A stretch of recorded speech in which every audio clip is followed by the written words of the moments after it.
Merci d'avoir choisi notre lucarne Gabon 24 et bienvenue dans cette grande édition d'information. Tout de suite, les principaux titres.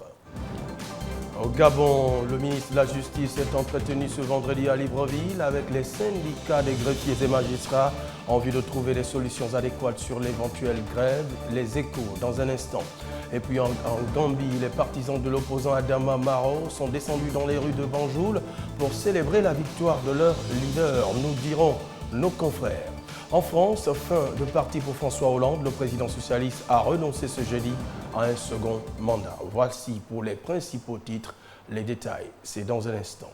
Ouvrons cette édition d'information avec cette brève élection législative et cette décision de la Cour constitutionnelle relative à la requête du Premier ministre tendant au report des élections législatives. En effet, la haute juridiction vient de se prononcer sur le report du renouvellement de l'Assemblée nationale prévu au plus tard le 29 juillet 2017. Les députés de la 12e législature demeurent en fonction jusqu'à la proclamation des résultats de l'élection de ce scrutin. Et puis, avec moi sur ce plateau, le chargé de la communication du Parti démocratique gabonais au pouvoir, porte-parole, M. Léandre Agneau-Kiki, bienvenue sur Gabon 24. Merci. Alors, tout de go, un séminaire est annoncé pour demain. Le but, les objectifs. L'élection présidentielle du 27 août 2016 a consacré le candidat du Parti démocratique gabonais, Ali Bongo Ondimba, porte-étendard donc de la majorité républicaine et sociale pour l'émergence à la magistrature suprême. Le Parti démocratique gabonais, et je crois que l'ensemble de l'opinion nationale et internationale et des observateurs de bonne foi ont compris que l'élection présidentielle est terminée. L'élection présidentielle étant terminée, le Parti démocratique gabonais donc, a lancé une profonde réflexion sur le raffermissement des organes du parti et son apport aussi dans la construction du dialogue politique prôné par le distingué camarade président Ali Bongo Ondimba, président de la République, chef de l'État. Dans ce sens, donc, le Parti démocratique gabonais va donc organiser ce samedi 3 décembre 2016 un séminaire qui va donc lui permettre de pouvoir entretenir ces différents militantes et militants et surtout les cadres du Parti démocratique gabonais pour les mettre au fait de la situation qui a prévalu donc non seulement après donc la proclamation donc de notre candidat comme président de la République à l'élection présidentielle et ensuite faire le point sur un certain nombre de données. Par exemple, les observateurs nationaux et internationaux, quel est leur rôle? Comme vous le savez, c'est le gouvernement de la République lorsqu'il organise une élection qui demande que ces observateurs viennent donc voir comment se déroule cette élection. Donc il faudrait que nous arrivions donc au cours donc, de ce séminaire expliquer au cadre du parti que l'élection présidentielle est terminée et que les observateurs nationaux ou internationaux portent peut-être sûrement des réserves, mais sur un cadre bien précis, parce qu'il y a eu un contrat qui a été signé entre ces observateurs et le gouvernement de la République. Monsieur Kiki, pourquoi adresser un séminaire exclusivement au cadre et que devient la base? Mais écoutez, vous savez que le Parti démocratique gabonais est un parti qui est très bien hiérarchisé.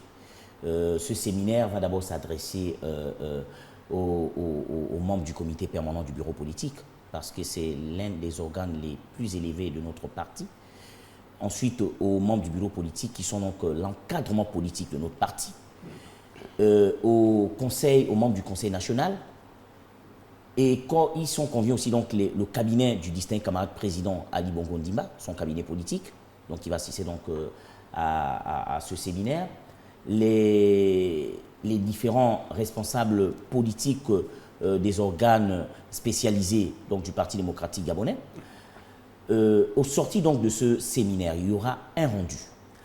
Et ce rendu va donc être expliqué aux différents organes de notre parti à travers, le pays. Monsieur Kiki, nous comprenons parfaitement que tous les hauts cadres de votre formation politique de l'intérieur vont se donner rendez-vous demain lors de ce séminaire à Rambo, à Libreville, la capitale gabonaise. Et si on vous demandait très rapidement de conclure avant de poursuivre ce parcours tout info, l'essentiel de ce séminaire. Écoutez, au cours de ce séminaire, donc, il y aura 3 grandes communications. Une première communication qui va être faite donc, par le directeur du Centre d'études politiques, le camarade Eric Dodo Bungenza.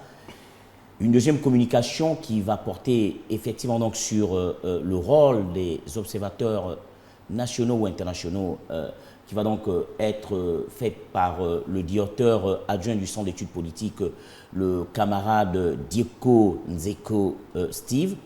Et enfin, il y aura une troisième communication qui va être faite donc, par le président de la commission de discipline, le camarade Emmanuel Nzebekale.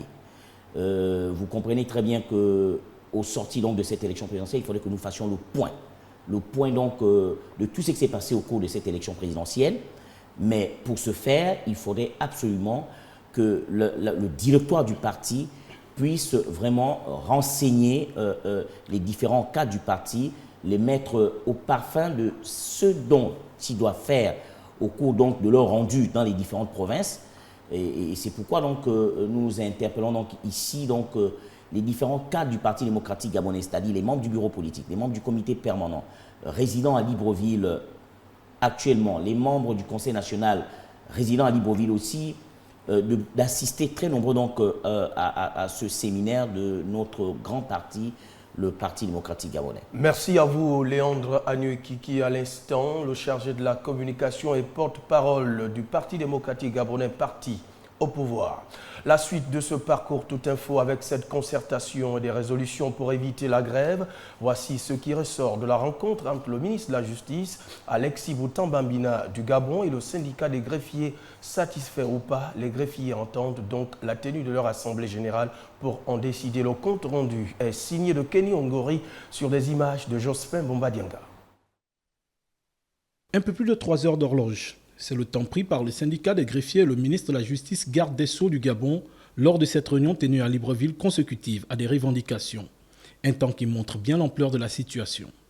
Il était question, entre autres, de revoir la question sur le statut particulier des greffiers qui, jusqu'à ce jour, est sorti déjà du Conseil d'État et donc suit son cheminement vers le Parlement. Nous avons tenu à manifester notre mécontentement quant à ce nouveau projet de loi qui, à notre avis, ne cadre pas avec nos aspirations. D'un autre côté, nous avions discuté de la question du concours interne qui devrait normalement se tenir.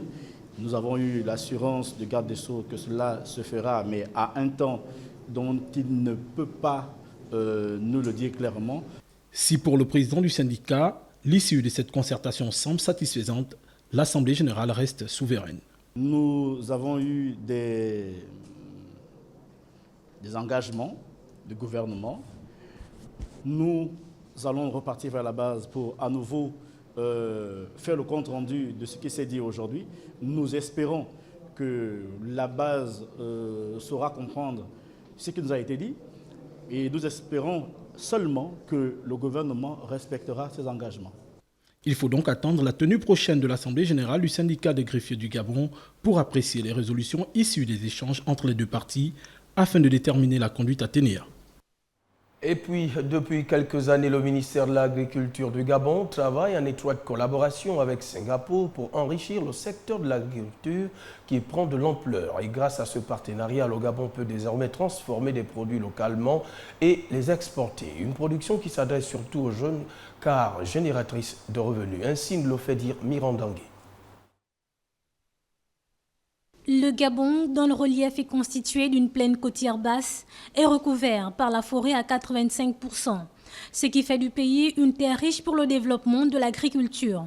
À Orca-Gabon, dans la commune d'Akanda, près d'une vingtaine d'hectares sont consacrés à la production de produits agricoles, ce qui a permis de créer près de 65 000 emplois. Faire de l'agriculture le nouveau pétrole du Gabon commande que la valorisation du potentiel agricole pour garantir la sécurité alimentaire doit s'articuler autour de l'agro-industrie. L'agriculture, longtemps considérée comme non lucrative, a pris une autre dimension au Gabon grâce au programme CREN initié en 2014 par l'actuel chef de l'État Ali Bongo Ondimba, avec pour but d'atteindre l'autosuffisance alimentaire. Mais cette agriculture se heurte toutefois à quelques difficultés. Beaucoup ont considéré toujours l'agriculture comme étant le métier de l'échoué parce qu'il n'existe pas d'abord l'information.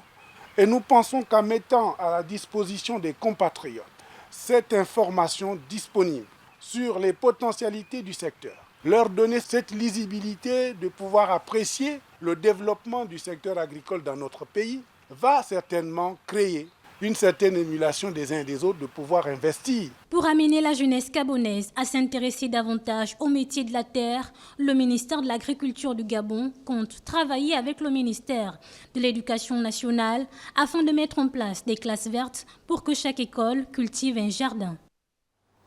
Parlons à présent des travaux d'assainissement de la ville de Port-Gentil, la capitale économique du Gabon, qui ont débuté. Ce chantier énorme représente l'espoir de toute une commune face aux problèmes récurrents d'inondation.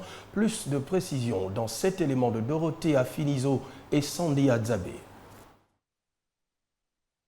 Depuis quelques années maintenant, la commune de Port-Gentil, capitale économique du Gabon, souffre d'inondations, notamment à l'approche et pendant les saisons de pluie. Parmi les causes de ce problème, les canaux obstrués par des tas d'immondices, herbes sauvages ou encore les constructions anarchiques. Une situation qui met en péril la survie de l'île, mais dont le gouvernement gabonais, la municipalité de Port-Gentil et l'Agence française de développement se sont résolus à trouver une solution durable par un vaste chantier de curage, réfection et réhabilitation de tous les canaux de la ville. Tous les canaux donc, de Port-Gentil, les canaux en terre et même donc, les canaux en béton, comme celui qu'on a vu tout à l'heure, donc on va être curé donc, à la pelle mécanique. Les boues vont être transportées donc, dans les camions étanches et elles vont venir donc, se déverser ici. Elles seront stockées ici. D'abord, donc, elles vont suivre une phase de séchage, puis après, donc, elles vont être stockées définitivement donc, à cet emplacement. L'objectif du projet, c'est vraiment de réduire les inondations donc, au niveau de la ville.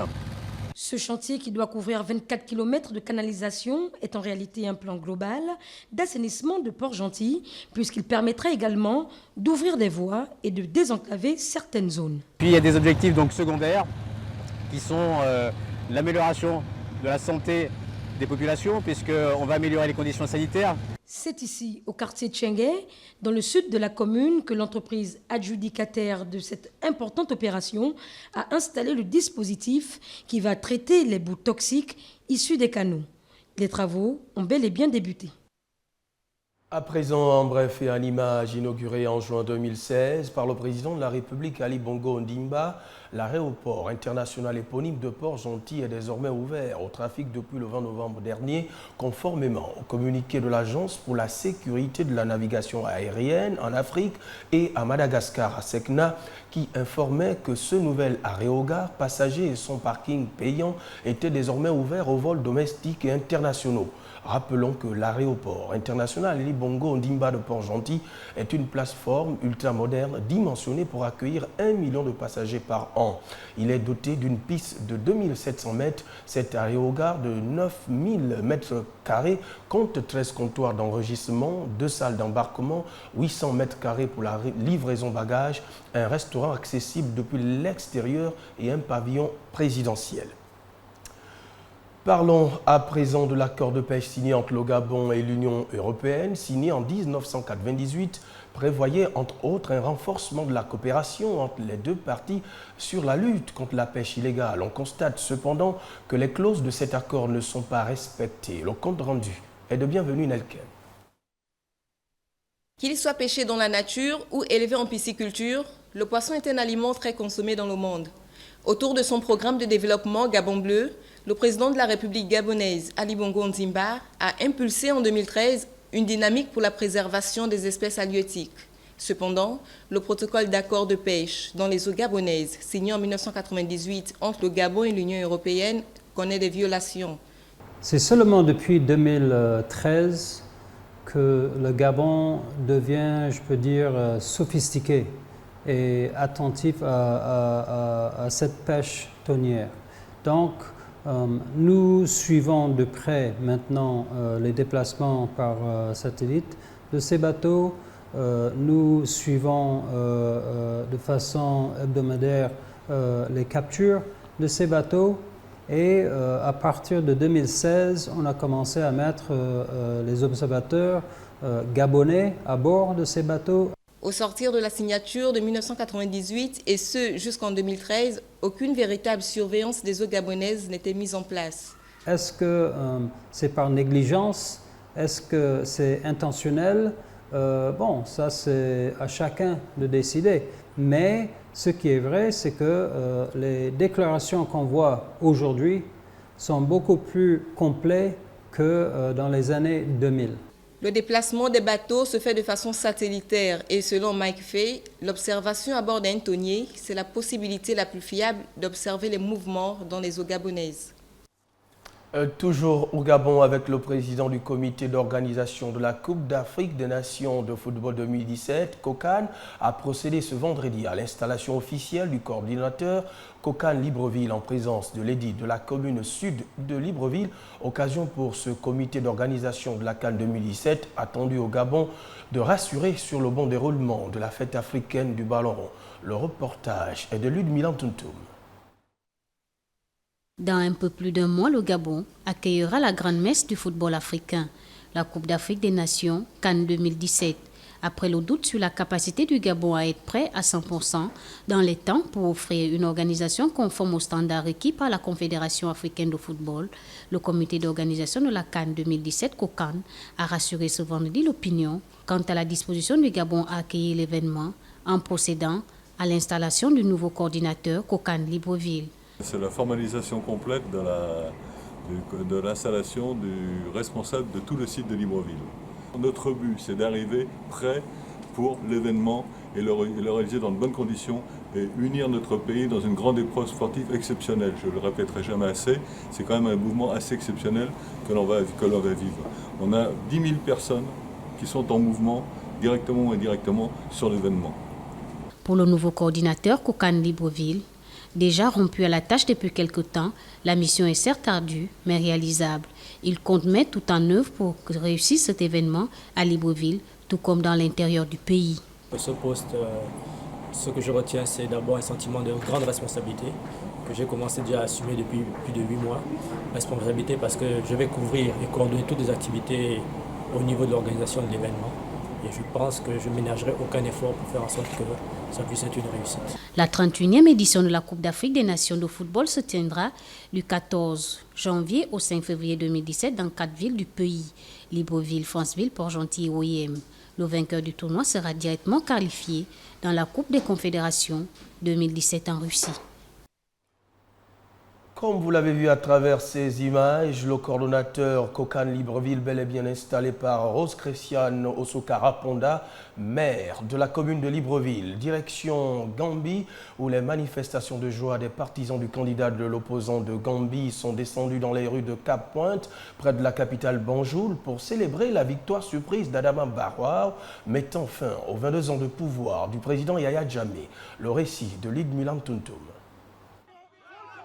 Le candidat de la coalition d'opposition gambienne, Adama Barrow, a remporté la présidentielle de jeudi en Gambie avec 45% des voix contre 36% pour le président sortant Yaya Jammeh.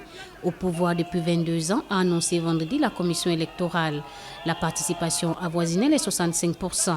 Des manifestations de joie ont éclaté dans les rues de Banjul, la capitale gambienne. 2 millions d'habitants enclavés dans le Sénégal va avoir un nouveau chef d'État. Personne ne croyait que Yaya Jammeh allait céder le pouvoir. Le potentat tenait le pays d'une main de fer depuis 1974. En Gambie, cela fait 22 ans que nous souffrons. Ce mec n'a rien fait pour nous. On veut la paix et de l'argent. On est si heureux aujourd'hui. Aujourd'hui est le jour où nous nous sommes levés et avons donné la liberté d'expression. On peut dire tout ce qu'on veut, sans qu'un soldat ou la police nous harcèle ou quoi que ce soit. C'est la surprise, la stupéfaction en Gambie. Alors que l'on donnait l'élection présidentielle jouée d'avance, l'opposition a finalement remporté le scrutin. Une défaite historique pour Yaya Jammeh, qui a dirigé le pays pendant 22 ans. Rappelons que le chef de l'État gambien Yaya Jammeh, au pouvoir depuis 22 ans, a reconnu sa défaite au scrutin présidentiel de jeudi face au candidat d'une coalition d'opposition Adama Barrow, a affirmé vendredi le président de la commission électorale indépendante Alieu Momar Ndje. Écoutons justement à ce propos quelques extraits. Ayant obtenu 263 515 voix sur le total des votes de cette élection, je déclare Adama Barrow légalement élu pour servir comme président de la République de Gambie.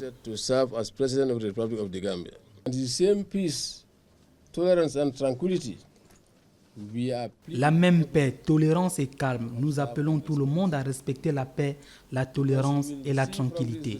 Parce que, comme vous pouvez le voir, à ces résultats, nous allons avoir un changement de gouvernement et l'homme en place depuis 22 ans est magnanime d'accepter, même avant que la déclaration ne soit faite, qu'il a perdu les élections.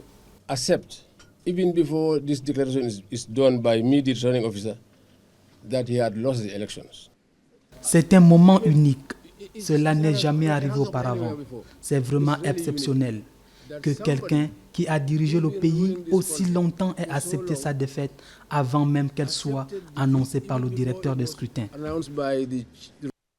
Les principaux candidats à l'élection présidentielle, nous sommes au Ghana, ont signé jeudi un accord contre les violences électorales, l'impunité et l'injustice en amont du scrutin du 7 décembre qui s'annonce serré entre le président sortant John Mahama et son principal rival Nana Akufo-Addo.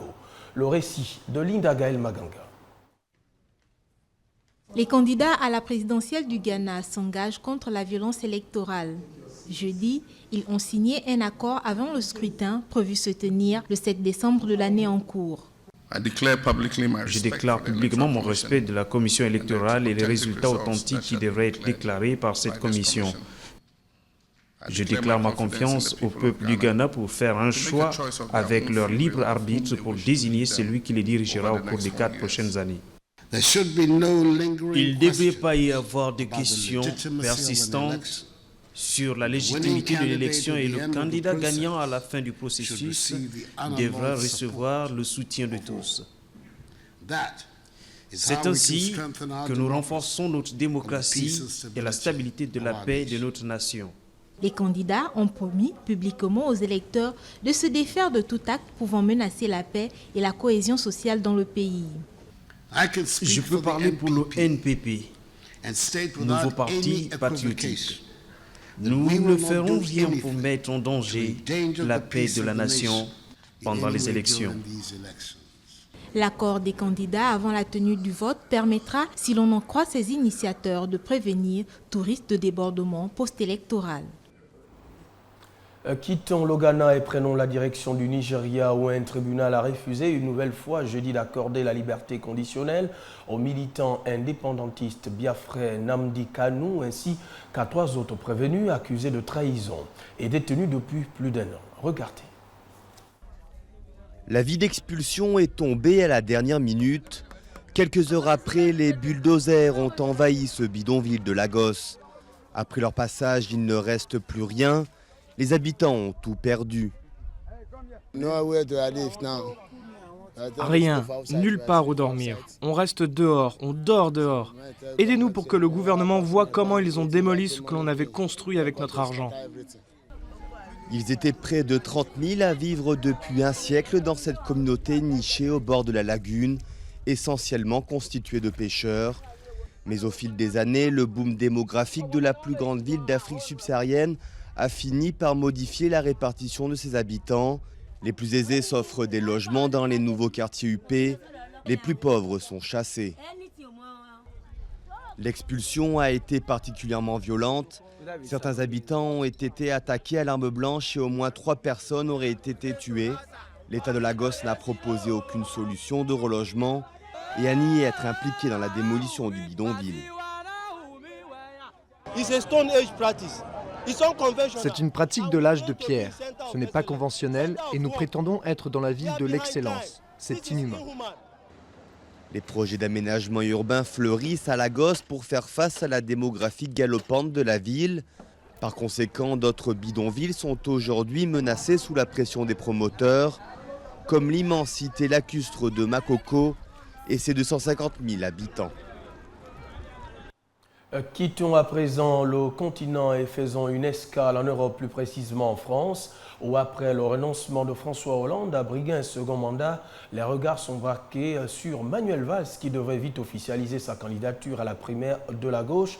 Mais pour François Mickey Marty de Via Voice, ce n'est pas parce que François Hollande n'est pas candidat que Manuel Valls devient le candidat légitime par nature et qui a toutes les chances de gagner. Andy Tungi s'en fait l'écho. Après le coup de tonnerre du renoncement de François Hollande à briguer un second mandat, les regards sont braqués vendredi sur Manuel Valls, qui devait vite officialiser sa candidature à la primaire d'une gauche en miettes. Le Premier ministre est en déplacement presque toute la journée à Nancy, alors que le président de la République s'envole pour les Émirats arabes unis pour une conférence internationale. La volonté de François Hollande de ne pas être candidat est très surprenante. D'abord, c'est une première dans l'histoire de la Ve République. Tous les présidents de la République en exercice ont essayé d'obtenir un deuxième mandat auprès des Français. Et puis, au fond, de manière plus profonde peut-être, il y a l'idée toujours selon laquelle il est possible d'influer l'opinion. Deux questions se posent désormais pour Manuel Valls. Héritier putatif, quand se déclarer avant la date butoir pour les inscriptions à la primaire de la gauche, le 15 décembre, et doit-il aussitôt quitter Matignon? Les noms de Bernard Cazeneuve, ministre de l'Intérieur, ou de Jean-Yves Le Drian, ministre de la Défense, circulent déjà pour succéder à Valls. Interrogé sur France Inter vendredi matin, Arnaud Montebourg, premier candidat à avoir déposé ses parrainages jeudi, a estimé qu'il serait difficile au Premier ministre d'être candidat en restant à Matignon. Sur le fond, les difficultés de François Hollande s'expriment par un déficit de légitimité qui a été très lié à l'impact entre la collusion entre sa vie personnelle et puis sa vie publique, des questions concernant sa crédibilité, la question de l'emploi bien sûr qui n'a pas été améliorée, et puis sur le fond aussi, et on en parle un peu moins, la question de sa représentativité, c'est-à-dire est-il en mesure de parler au nom du plus grand nombre? Avec la voie désormais libre pour une candidature, le Premier ministre devrait poursuivre son entreprise de rassemblement entamée depuis plusieurs semaines, souvent clivant dans son camp. Valls s'est efforcé d'arrondir les angles pour peaufiner son profil de présidentiable. En France, toujours, Marine Le Pen a estimé vendredi que le renoncement du président à briguer un second mandat l'an prochain marquait l'échec très lourd du quinquennat et qu'elle se préparait à affronter les doublures de Nicolas Sarkozy et François Hollande. Le récit est de Katia Sandong. Le renoncement ne m'étonne pas. J'avais d'ores et déjà analysé que si Nicolas Sarkozy n'était pas candidat, probablement il ne le serait pas non plus. Cela marque l'échec très lourd du quinquennat et du PS dans l'ensemble, a déclaré ce vendredi aux journalistes la présidente du Front National, Marine Le Pen, à son arrivée au Salon du Cheval en région parisienne. Je m'aperçois que je vais avoir contre moi les doublures, en fait, si j'ai bien compris. Le problème des doublures, c'est que bien souvent, elles ont les défauts des premiers rôles, mais sans en avoir les maigres qualités. M. Fillon d'un côté, M. Valls de l'autre, c'est les candidatures des premiers ministres qui vont essayer de faire croire qu'ils n'ont encore une fois aucune responsabilité dans le bilan, dans le passif des quinquennats respectifs de Nicolas Sarkozy ou de François Hollande. À charge pour nous de rappeler aux Français que le Premier ministre a évidemment une responsabilité intégrale dans la politique qui est menée. La candidate à la présidentielle a indiqué ne pas vouloir changer de stratégie car elle ne croit pas à la fracture gauche-droite. Madame, Messieurs, ce journal s'achève, mais avant de nous séparer, le rappel de principaux titres. Au Gabon, le ministre de la Justice s'est entraîné ce vendredi à Libreville avec le syndicat des greffiers et magistrats en vue de trouver des solutions adéquates sur l'éventuelle grève. Les échos, vous les aviez eus. Dans cette grande édition en Gambie, les partisans de l'opposant Adama Barrow sont descendus dans les rues de Banjul pour célébrer la victoire de leur leader. Et en France, fin de partie pour François Hollande, le président socialiste a renoncé ce jeudi à un second mandat. Point final à cette grande édition d'information sur Gabon 24. Merci à vous de l'avoir regardé. Restez toujours sur nos antennes. L'information continue. À plus tard.